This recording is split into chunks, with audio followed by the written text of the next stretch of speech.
नमस्कार मित्रांनो, स्वागत आहे तुमचं आपल्या शेतकरी इन्फोटेक या यूट्यूब चॅनलवर।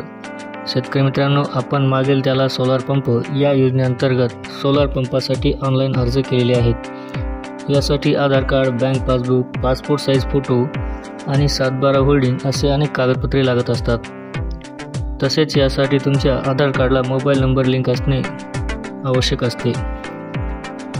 मागेल त्याला सोलार पंप या योजनेत अनेक शेतकऱ्यांनी अर्ज भरले आहेत आणि अर्ज भरल्यानंतर अनेकांनी यासाठी पेमेंट करण्याचे ऑप्शन आल्यानंतर पेमेंटसुद्धा केले आहे। मात्र अनेक शेतकऱ्यांना पेमेंट करूनसुद्धा सोलार पंप उपलब्ध झाले नाहीत। त्यामुळे शेतकऱ्यांच्या मनामध्ये सोलार पंप कधी मिळणार याबाबत प्रश्न निर्माण झाला आहे। या प्रश्नाचे उत्तर शोधण्याचा प्रयत्न मित्रांनो आपण आजच्या व्हिडिओमध्ये करणार आहोत। तत्पूर्वी तुम्ही जर आमच्या चॅनलवर नवीन असाल तर आमच्या चॅनलला सबस्क्राईब करा, तसेच ही माहिती इतर शेतकऱ्यांपर्यंत शेअर करा।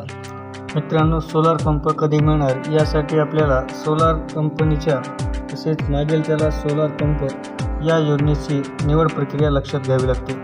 मित्रांनो, तुम्हाला सोलार पंप योजनेसाठी अचूक कागदपत्रांची पूर्तता करणे आवश्यक आहे। यासाठी मित्रांनो ऑनलाईन फॉर्म भरण्यापूर्वी तुमच्याकडे आधार कार्डवरील नाव, बँक पासबुकवरील नाव आणि 7/12 वरील नाव एकसारखेच असणे आवश्यक असते। सर्व स्पेलिंग बरोबर असल्यास तुमचा अर्ज त्रुटीमध्ये येणार नाही। तसेच तुमच्या 7/12 वर जलस्रोताची नोंद असणे आवश्यक असते। मित्रांनो, ऑनलाईन फॉर्म भरल्यानंतर आपल्याला एक 15 अंकाचा MK किंवा MT ID प्राप्त होतो। त्यामुळे तुमचा अर्ज या योजनेसाठी पात्र होतो।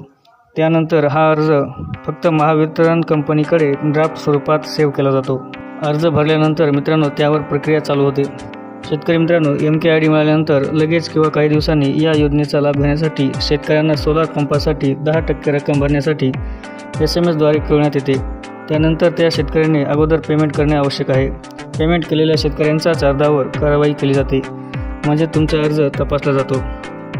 पेमेंट केलेल्या शेतकऱ्याच्या अर्जाची तपासणी केली जाते। नंतर तुमच्या 7/12 वर जलस्रोत आहे का याची पाहणी केली जाते व तुमचे आधार कार्ड आणि बँक पासबुक यांची तपासणी करून तुमच्या शेतावर विहीर किंवा बोर असल्याची खात्री केली जाते। तरीसुद्धा त्यामध्ये काही त्रुटी असल्यास तो अर्ज परत पाठवून त्रुटी दूर केल्या जातात। शेतकऱ्यांनी अर्जातील त्रुटी दूर केल्यानंतर त्यांना व्हेंडर सिलेक्शन म्हणजेच सोलार पंपासाठी कंपनीची निवड करण्याचे पर्याय देण्यात येतो। यानंतर शेतकऱ्यांनी स्वतः कंपनीची ऑनलाईन निवड करणे आवश्यक आहे। सोलार पंप बसवण्याची खरी प्रक्रिया चालू होत असते व्हेंडर सिलेक्शन नंतरच। शेतकरी मित्रांनो, यामध्ये शेतकऱ्यांच्या शेतावर पंचनामा केला जातो। यामध्ये निवडलेल्या कंपनीचे कर्मचारी, महावितरणचे प्रतिनिधी आणि शेतकरी यांच्यामार्फत शेतजमिनीचा सर्वे केला जातो व त्यामध्ये काही त्रुटी आढळल्यास तर तुमचा अर्ज होल्डवर ठेवला जातो।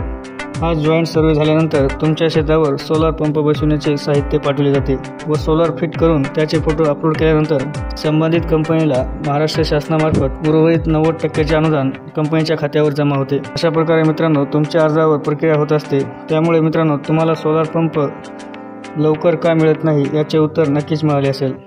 शेतकरी मित्रांनो, तुम्ही जर सोलार पंपासाठी ऑनलाईन पेमेंट केले असेल तर तुम्हाला व्हिडिओमध्ये सांगितलेल्या सर्व प्रक्रिया पार पाडल्यानंतरच तुमच्या शेतावर सोलार पंप बसविला जातो।